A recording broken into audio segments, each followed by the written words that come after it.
Hey guys, Level Cap here, and today I'm brushing up on my skills for Battlefield 2042, and I thought I would share some tips with you. Now, of course, we don't yet know how Battlefield 2042's meta is going to be. Will it be vehicle dominated? Will assault rifles be overpowered? Will some other obscure weapon or gadget category dominate? We simply don't know. However, there are some aspects of most Battlefield games that I think we can use to prepare our skill set for Battlefield 2042 and hit the ground running when the beta and final release are here. Now, based on the gameplay trailer, the game looks mostly similar to Battlefield 4 aesthetically, but when it comes to gunplay, there's a good chance it'll implement more of Battlefield 5's gunplay mechanics.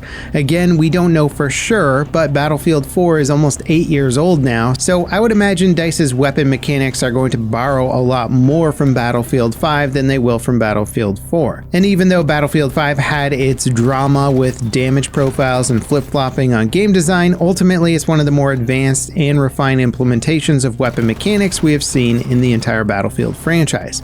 So it's probably a good idea to brush up on your Battlefield 5 gunplay, but also mix in a little bit of Battlefield 4 for good measure, since 2042 is bound to be loaded with high rate of fire assault rifles that Battlefield 4 was king of. And of course, that's assuming that you have both of those games. Honestly, playing any of the previous Battlefield games all the way back to BF3 would probably be great for getting you back in the zone and preparing you a bit.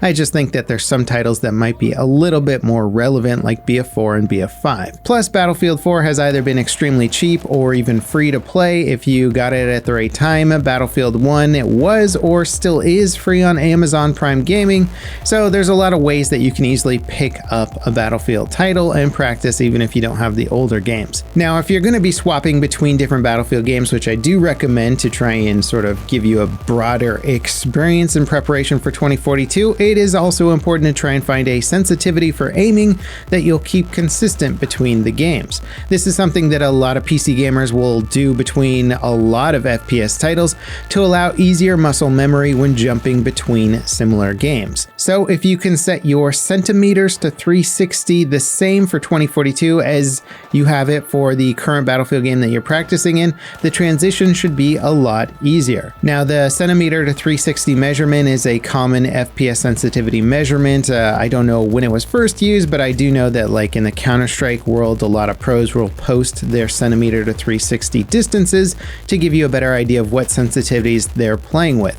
And for reference, I use a 40 centimeter distance to do a full 360 rotation while aiming down sights with the lowest level of irons or red dot sights. Since I do the majority of my shooting while ADSing in Battlefield, it makes sense to use this as my base measurement. To measure your centimeter to 360 distance, simply ADS with a low-level optic at an object in the game and drag your mouse around until you do a full 360. Now measure the distance that your mouse traveled. For me, it's a bit easier because I have a 40 centimeter wide mouse mat that I can use as reference, so as long as I drag the mouse one full distance across the mouse mat, I'm pretty much in line with my average sensitivity. And your sensitivity preferences may be way different than mine, and honestly, that's totally fine. I just wanted to drop that 40 centimeter example in there. Now, of course, there's a lot of other sensitivity related settings that you can mess with, such as aiming coefficient and uniform weapon aiming to figure out what you like, and I assume that this level of control will also be present in Battlefield 2042. So if you want to refine your settings even further, then I say go for it. Now, one interesting thing about swapping between Battlefield 5 and Battlefield 4's infantry gameplay is that things feel a bit more relaxed in Battlefield 5 by comparison.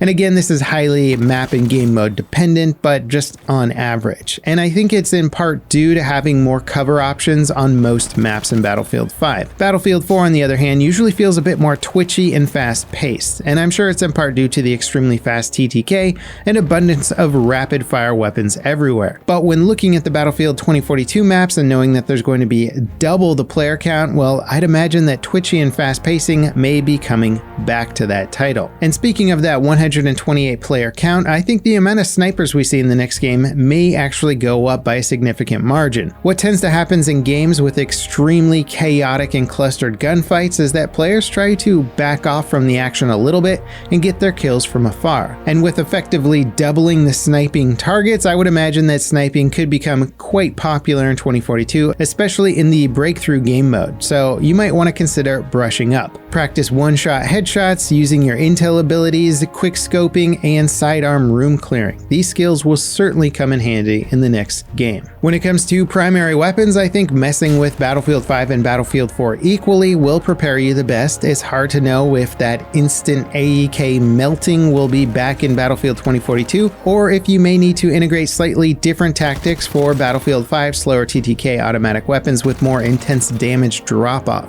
Battlefield 4 really allowed you to push the assault rifle into just about any range, where Battlefield 5 continued with Battlefield 1's approach of putting weapons into more range categories. I have a pretty strong feeling that Battlefield 2042 will attempt this type of range balance, but again, we simply don't know until we play it. So it's recommended to practice both styles, and if anything, the variety of jumping between multiple Battlefield games will give you a bigger spectrum of experiences to pull from for Battlefield 2042. And also, if you want some laughs, but still a relevant video, you can reference my Battlefield 3 angles of exposure video from like 7 years ago. I talk about moving through maps while limiting your angles of exposure, and it's relevant to really any video game, but as long as Battlefield 2042 has cover, then this video will also be relevant. Now, the other thing that's going to become apparent when jumping back into any Battlefield game is the importance of vehicles. I know some people just like to Metro 24/7 their way through the franchise, and that's fine, but the vehicle elements of the game simply can't be ignored if you want the full Battlefield experience. Practice with tanks, planes, and anything else that seems relevant. Again, Battlefield 5 may mimic a lot of the same types of vehicle damage mechanics, so it's a good reference point,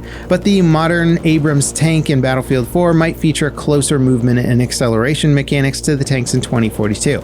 And of course, well, Battlefield 5 didn't have helicopters, so you're going to want to hop into Battlefield 4 to brush up on any heli skills. And even when going back to Battlefield 4, it reminded me that there's entirely different mechanics, like active defense system was a big part of tank meta, a system that's able to shoot down incoming rockets for a short period of time. I honestly wouldn't be surprised if that same system was reintegrated to 2042. Now, if you want to be that player that ends up at the top of the scoreboard in just about any map or mode, having a good variety of skills will get you there. But if that's not your goal and you prefer to hang out in one or two different roles in which you'll do good in certain game modes but not others, that's also totally fine.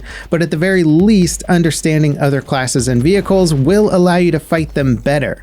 Knowing the viewing angles and turn rates on tanks will give you a better understanding of when it's the safest point to attack them. And obviously, understanding some of these details isn't going to translate directly into 2042, but the practice of simply trying out different things and diversifying your skill set is a good thing to get into for 2042, so that when you do get into the game, you practice with everything and not just hone your skills down one lane.